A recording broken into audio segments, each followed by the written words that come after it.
Hello, folks, and welcome back to Rugby Ascendant. This is Chris in Central Pennsylvania. Day one of the 2022 Commonwealth Games for the Rugby Sevens was quite the day indeed. The scene was Coventry Stadium in Birmingham. Day one saw a lot of goose eggs, with 7 of the first 9 games ending in whitewash shutouts. The story of the day, however, was Uganda. The Cranes impressed with a loss against the Kenya Suja, 27-14, but then came back with a shocking draw against heavily favored Australia. They actually had a chance to win this, but a misconversion at the end cost the Cranes an epic upset, and they wind up in a 12-12 draw. It's a shame. Now, Fiji also got a scare from Canada, but did prevail in their 19-12 victory.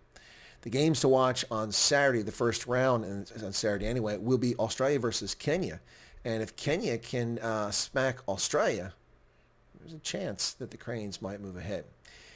South Africa will play Scotland. After defeating Tonga and Malaysia handily, the Scots face the Blitzboks in a game that South Africa should win for the top of Pool B, but nothing is ever given when it comes to sevens. So day 2 should be quite interesting. Taking a look at the pools at the end of the first day of competition, New Zealand's All Blacks sit at the top of this thing with 2 wins and no losses. They're heavy favorites to win this whole thing. Samoa is in second place in Pool A, followed by England, surprisingly, in third place, and Sri Lanka drawing up the rear. Pool B, Scotland has the lead by 2 points in point differential over South Africa, even though both teams won both games.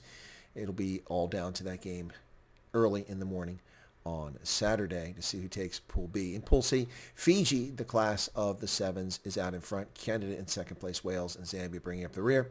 And over in Pool D, Kenya is out in front by winning both games, in Australia, by virtue of that draw against Uganda, finds themselves in second place. They could have easily found themselves in third place. Wow. Kenya, Australia, Uganda, and Jamaica, and that's the results right there. Taking a look at the women, New Zealand is the class here once again, as well as Australia. In Pool A, it's New Zealand with 2 wins, then England, Canada, each with a win, and Sri Lanka with no wins. Over in Pool B, just 8 teams competing for women in the Commonwealth Games. We've got Australia with 2 wins and no losses. Fiji, 2 wins and no losses. Scotland and South Africa bring up the rear. So for this tournament, it looks like the strength here is going to be the Silver Ferns for New Zealand, the Aussies, and Fiji on the women's side. As I mentioned, a lot of goose eggs in this tournament in the first day. That first round, the first 9 games, 7 of them shutouts. And we're talking about whitewashes here. I mean, Canada beat Wales 31-0, Fiji 52-0, Australia 62-0 over Jamaica, Kenya 45-0 over Jamaica. It was a real tough day for some of these teams. We also saw Samoa defeat England 34-0. Wow. That's pretty painful. And Scotland 41-0 over Tonga.